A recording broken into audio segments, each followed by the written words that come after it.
The real things that happened that you mentioned is indeed that the Saudis are growing closer to Iran, and that the Saudis and the Pakistanis signed a mutual defense pact, a military alliance, in fact. And Pakistan is a nuclear force, and they have expressed willingness to use nuclear weapons against Israel if Israel uses nuclear weapons against Iran, for example. And this is necessary because I think that everybody in the region there sees that they're next, that what happened in Qatar, what happened in Yemen, what happened in Iran, they can happen to any of them any day. And I think that I hope that it will cause a rethink for the Saudis of their role in Lebanon, where they're heavily lobbying and putting pressure on the Lebanese government to disarm Hezbollah. Because if they disarmed Hezbollah, then the Lebanese would be treated like the Palestinians in Gaza and like the Palestinians in the West Bank. And when they take care of the Palestinians, they would take care of the Lebanese, and then they would be taking care of the Saudis next, and so forth, to create wasteland everywhere. And then we know that they themselves said, when we're done with Iranians, then we're going to go for the Pakistanis. There's no end to it. This is a state of criminal paranoia, and there's no cure. I think that the going to summit in Doha, I think it was beyond sad, because it came up with a communique, with a declaration that strongly condemns the actions of Israel, but no action whatsoever, nothing. So obviously no military action, which in a way you can almost understand, because they can't do anything without support from the United States and the UK. But then they could have, as a token, maybe expelled Israeli ambassadors and consuls from the diplomatic staff, from their government, from their countries. They didn't do that either. It shows again one of these cases where you can be penny wise and dollar stupid. And I'm talking about the Israelis, because they feel that they're very clever and very capable, that they have all this intelligence and they have all these ways of spying, and they can find accurately who is, and so they can kill them. So they do, because they can. And then they climb up and celebrate and only reinforce their own idea about how clever they are and how invincible they are, not thinking through the consequences, that they are uniting their enemies. And pretty much everybody is their enemy at this stage. Even China is their enemy.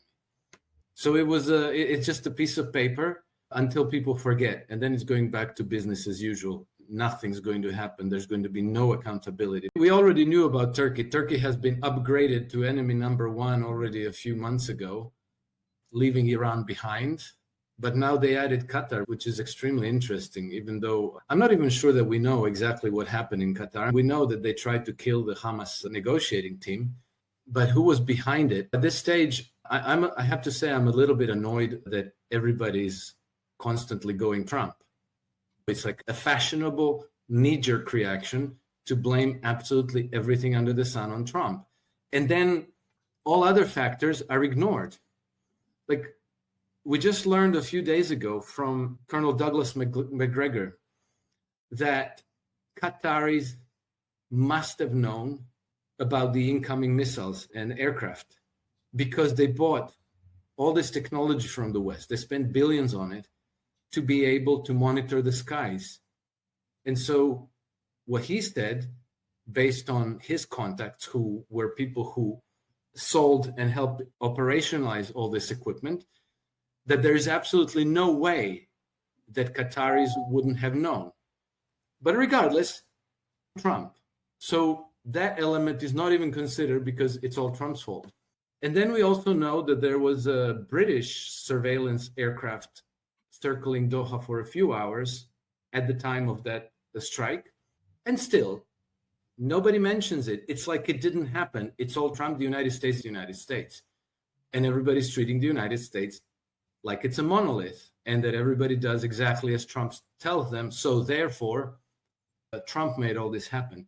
It's possible that he did, but it is also possible that he didn't. I don't know which one is worse, because if he did, it's horrible. If he didn't, it's possibly worse because it suggests that he doesn't have control of his deep state and that they're doing whatever the hell they want. And this one would be so brazen that, because picture the scene. I didn't order the strikes, but the strikes happened. And they're making me look extremely bad. Who did it? Obviously, you would conduct an investigation and you'd be firing people, a lot of them. But what if they're saying, yeah, we did it. What are you going to do about this, mofo? You don't hold the cards. Something extremely interesting emerged from this case, and it was thanks to the reporting by Max Blumenthal and Anya Parampil on Gray Zone. And one of the things that Max Blumenthal suggested, which I thought was extremely interesting, is that his contacts in the administration, in the White House, are telling him, and not just one, but several. One of them is like a high-level official in Trump's administration.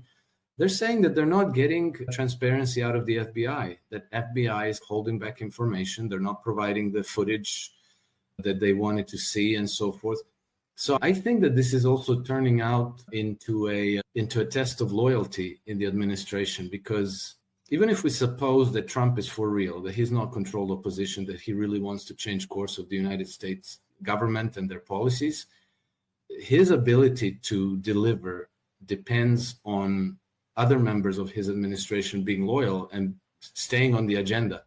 And then if he has very high-level officials in his administration that are not loyal, that are actually doing things to undermine him and to destroy his credibility, then that's a huge problem, especially if it's, again, the FBI, because who's the head of the FBI? Kash Patel. Kash Patel would be extremely important to the Trump administration. Kash Patel has also avowed his undying loyalty to the state of Israel, which is strange. And then that takes us back to Benjamin Netanyahu. And so is it now the case that the FBI is covering for Israel? That's an important angle, but you can see how at this stage you could actually get hurt if you look in the right place and if you ask the right questions. When they say radical left, it's not the left that you and I maybe grew up with, people who were advocating workers' rights and better pay and safer work environments and so on. I think what the administration is talking about are groups like Black Lives Matter and Antifa and things like this. And so they're taking advantage of Charlie Kirk's murder to crack down on these groups. And I think that's in a way understandable, because that's the same way that the US launched the global war on terror. First there was 9/11, and then in that moment of heightened emotion, then you do what you wanted to do, and then you justify it to people who are thirsting for accountability and for revenge. And so they come up, it's the far left, it's the extreme left. I'm not sure what to think about that, because there's part of that is legitimate, because groups like Black Lives Matter, Antifa, and a lot of these other groups, including, I was shocked to find out that there was a thing called Queers with Arms of Tahoe or something like this. Armed Queers of Nevada. I forget the name, but I thought, what? But anyway, these groups were formed and they were funded and organized in order to sow chaos in the United States. And so you need to deal with that, because you don't want to have, again, burnt cities, and you don't want to have chaos, and you don't want to have gangs of violent thugs running down neighborhoods around the United States and destroying property and killing people. But I taking advantage of a youth movement leader's death to do that it's a little bit cynical. So it doesn't smell right.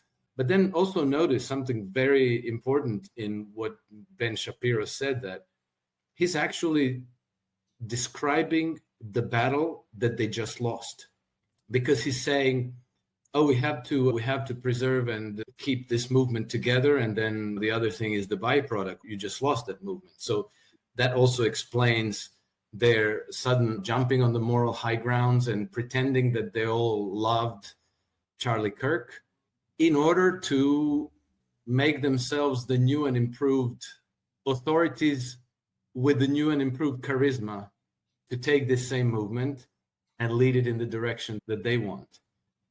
I don't think that's going to work because Ben Shapiro might think highly of himself, and he clearly enjoys hearing himself talk.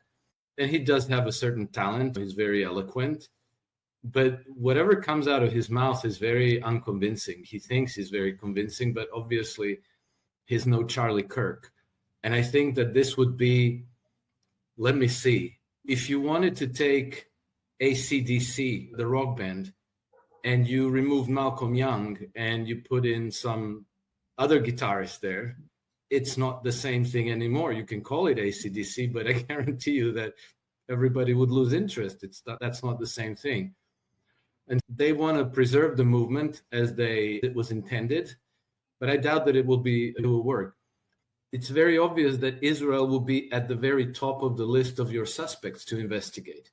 And then by talking more and more about it, Benjamin Netanyahu is only making himself look more and more guilty. We might even get the Patsy might be put to death, as we had with so many of these high-profile assassinations, so that the officialdom can always say, oh, we solved the case, that guy's gone. He was a very bad person, and now everybody can go home and live happily ever after. I have to say, I never followed Charlie Kirk very much.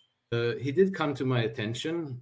I listened a little bit, and I rapidly lost interest because I guess I caught him while he was advocating for Israel, and I can't quite get advocating for a genocidal nation, which is committing genocide in front of everybody. But this is obviously a much, much bigger case. And for some reason, it's making Netanyahu very nervous. And so he's coming out with all these statements and all these tweets. And before there was even a suspect, he started to say, oh, it wasn't us. It wasn't us. And he tried to frame it as it was the Islamists. He tried to insinuate that it was the Islamists, trying to direct the anger at the wrong target. And in doing all this, Netanyahu is only making the case that he did, in fact, have something to do with it, or the state of Israel, or pro-Israeli groups in the United States, or Israeli intelligence, or all of the above, that they are actually the culprits. And even if they're not culprits, because conclusive evidence for that, if you were an investigator and you just came out of police academy, but I think that in the court of public opinion, Benjamin Netanyahu and Israel are losing. And if they had a friend, somebody who could tell them, when you're digging yourself deeper and deeper into a hole, just stop digging. And it's not difficult for anybody to believe that Israel was behind it, because Israel obviously made a reputation for assassinating anybody that they perceive as a threat to them. And Netanyahu built a reputation for being a compulsive, pathological, consummate liar. As obviously, if he's saying black, a lot of people out there assume, oh, it's got to be white then. The Western intelligence agencies are already preparing the social uprisings in any country that dared get uppity and push back against the Western Empire and their lapdog, their attack dog, Israel. Because if they've been put into this petrodollar system, selling their oil for dollars, and most of these dollars had ended up in London in the petrodollar monetary system, which is outside of the United States, and in the Federal Reserve banks in New York, in the United States. And so that's who controls their money. And if they even thought about striking at Israel or calling for a united front against Israel or sanctioning Israel or any such thing, they could very easily be sanctioned. They could very easily be cut off from their funds. And then, you know, what happens? You can't pay your military their salaries. You can't pay your pensions. You can't support the healthcare and education in your countries. And then you have a social problem and the possible social uprising in your country, which I guarantee you is already being prepared. Until they free themselves from the Western financial system, they are very stuck. because if they did anything at all to fight back, they would be destroyed. They would be destroyed immediately, like Iran was in 1953, and then again in 1979. Because the first thing that like BP did, they got monopoly practically over the oil being purchased from Iran. And they were guaranteeing purchases of 5 million barrels a day from Iran. And then when they got unhappy with the Shah because he was developing Iranian nuclear program, and they wanted him to stop in cooperation with French and German companies, they wanted him to stop, and he said, no, we need a nuclear program. Then BP stopped buying Iranian oil. They started buying less than $3 million a day. So suddenly, the Shah's government found itself in a huge distress, money-wise. And they already had CIA and MI6 people organizing a social uprising, and they already had Ayatollah Khomeini prepared to take over. That's what happened in 1979. And this could happen to the Saudis, this can happen to the Qataris, to all of these Middle Eastern kingdoms. So they're extremely vulnerable to all this.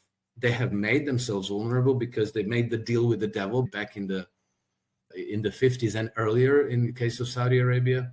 And now, to use the vulgar expression, their balls are in the hands of New York, Wall Street, London.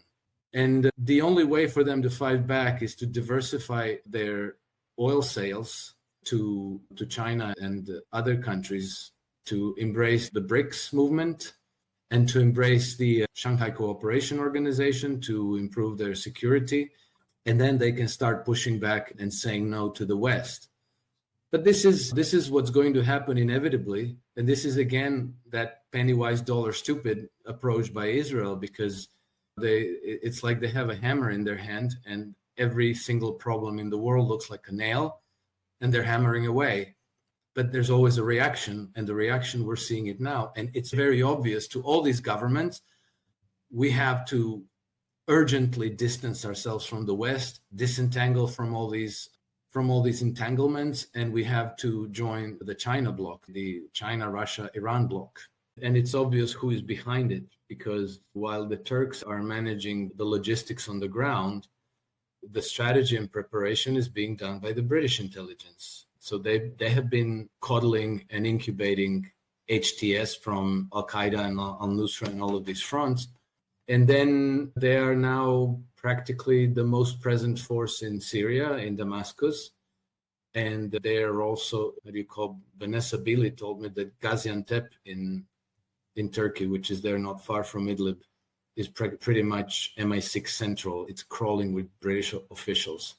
And so obviously the Russians understand this. And I think that it's going to necessitate that Russians take control of the whole of the Black Sea, because what the British want is to keep control of Odessa, because they need control of ports and airports, because that's how you get the drugs in, that's how you got the weapons, explosives, drones, everything else in, and the fighters.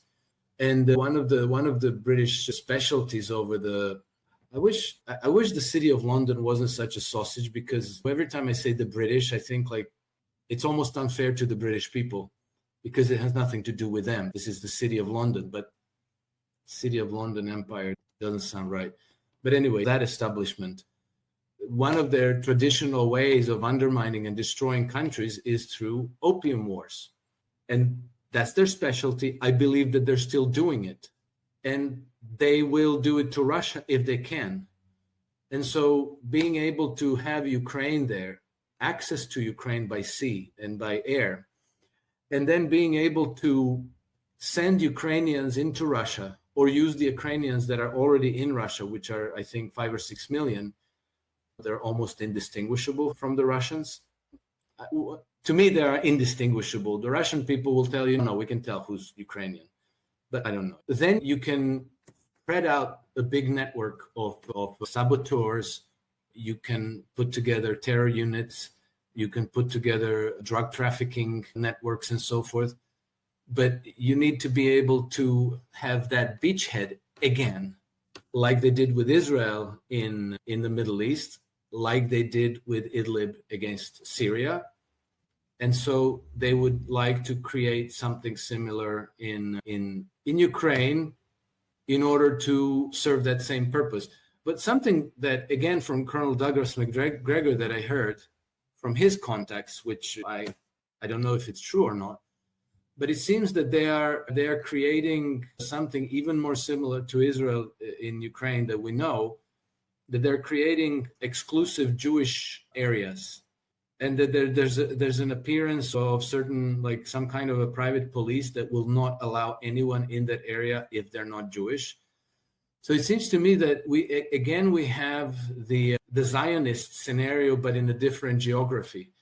Because when they were creating Israel, the Round Table Group that was set up around Alfred Milner, and Rhodes was before, but then Nathan Rothschild was part of it and some other people. What they were saying is that in order for Britain to remain a maritime empire, that it would be necessary to seed Palestine with a particularly patriotic stock. And maybe the part of the problem is that normally, let's say in normal peace conditions, Ukrainians don't really have a hatred of Russians and vice versa. That kind of hatred doesn't exist. So maybe they decided we need to introduce a different stock here. And now apparently the same thing that started happening in the 30s and in the 40s in Palestine seems to be happening in Ukraine. And it worked once. They might try it again.